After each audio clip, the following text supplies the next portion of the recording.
YouTube, once again, it's Kennard Vernon Stewart here for the podcast. Talking Auburn football. Go ahead and subscribe to Vernon Speak Sports Auburn. Hit that, smash that subscribe button. Also, leave as many comments as you possibly can. Have been a little disappointed with some of the more negative comments, but everybody is actually entitled to their opinion on where Auburn sits as a football program at this point. And as always, it's great to be an Auburn Tiger War Eagle.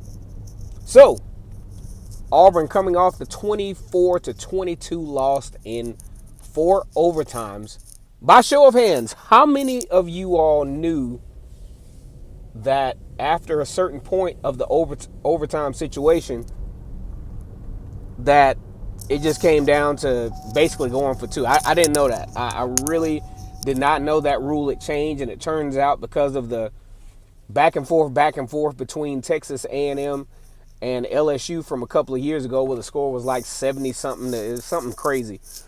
They decided to go with the, hey, at this point, you just got to go for 2, and I think that puts teams at a disadvantage. It forces teams to make decisions earlier in the overtime period to possibly go for 2 to go ahead and win the game outright.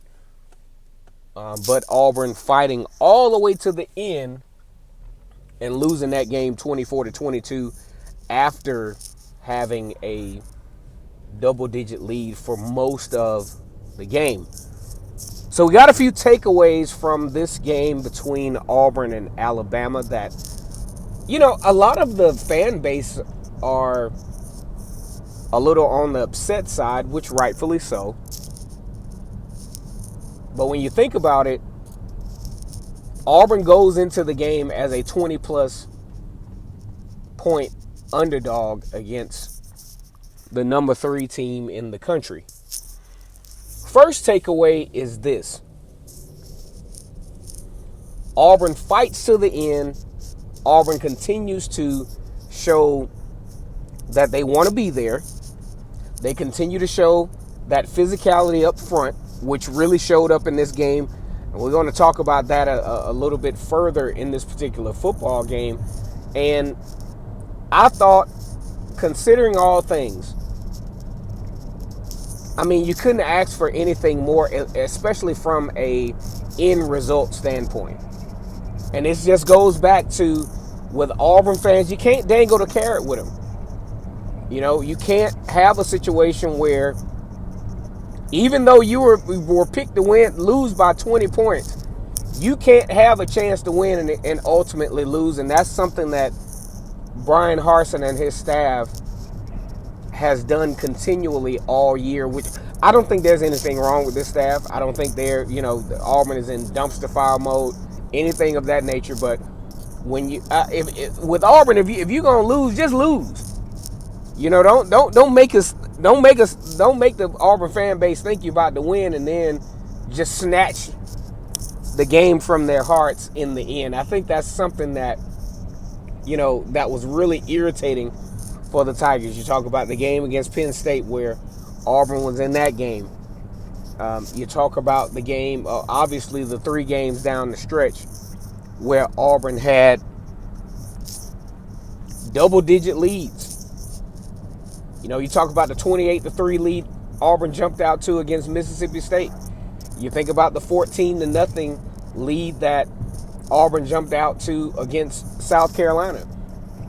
10-0 going into the fourth quarter against Alabama.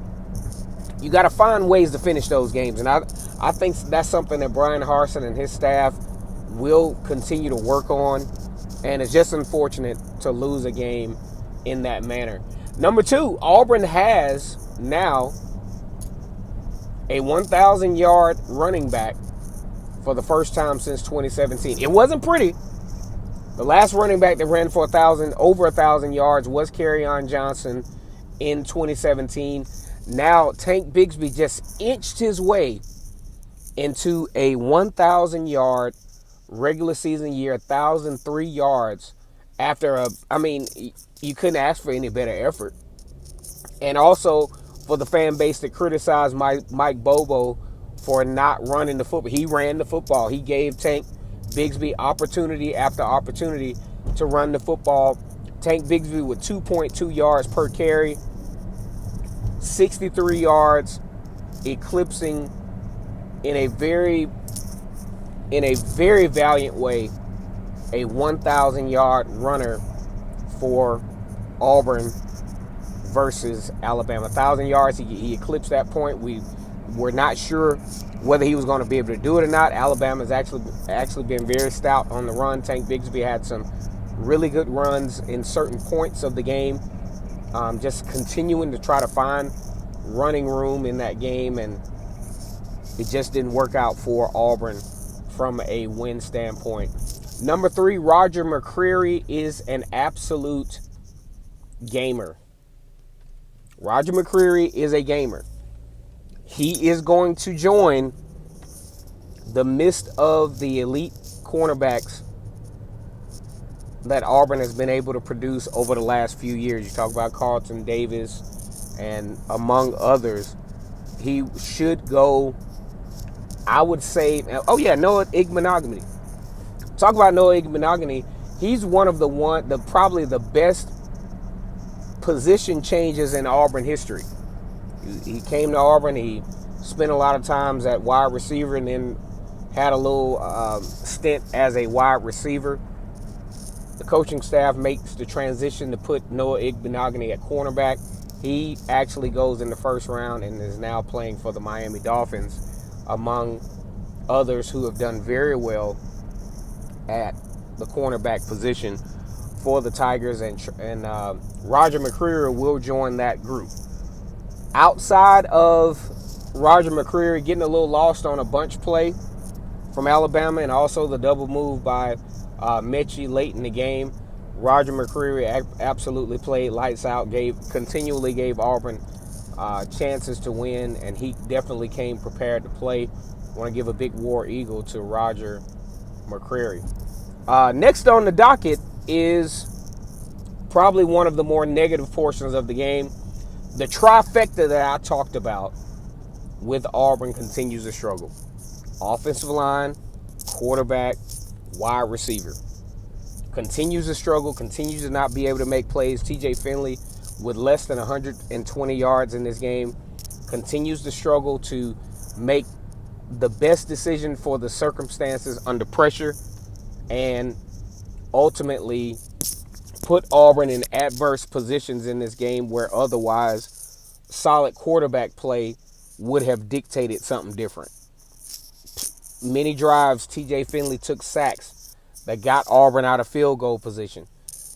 You talk about late in the game when TJ Finley took the sack and then he wound up being injured. A lot of folks were thinking, well, hey, can we put Demartrius Davis in? Who knows what's going on with Demartrius Davis in practice? I mean, the kid is probably not quite prepared or not quite ready for that kind of stage. You talk about a true freshman quarterback, although one of the best quarterbacks statistically in Texas history, but you don't know what the coaches see. Apparently, the coaches see something that says, hey, we need to, redshirt this guy. We don't want to put him in a position to where he will, not be successful, and just move on from there. And last but not least, the Auburn defense absolutely did everything that I said that Auburn needed to do to be successful in this particular football game. Auburn held. Now, you wouldn't normally think of 300 plus yards as holding a quarterback to a limited position.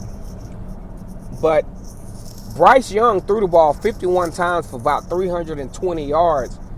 The biggest key is the fact that Bryce Young only averaged 6.2 yards per pass when his average typically was about 9-10 yards per pass. So he's been doing pretty good throughout the year throwing the football, and he was rattled throughout the game. And another tidbit is the sacks. I mean, it was an epic number of sacks by the Auburn defense, continuing to put themselves in a great position to be successful in this game.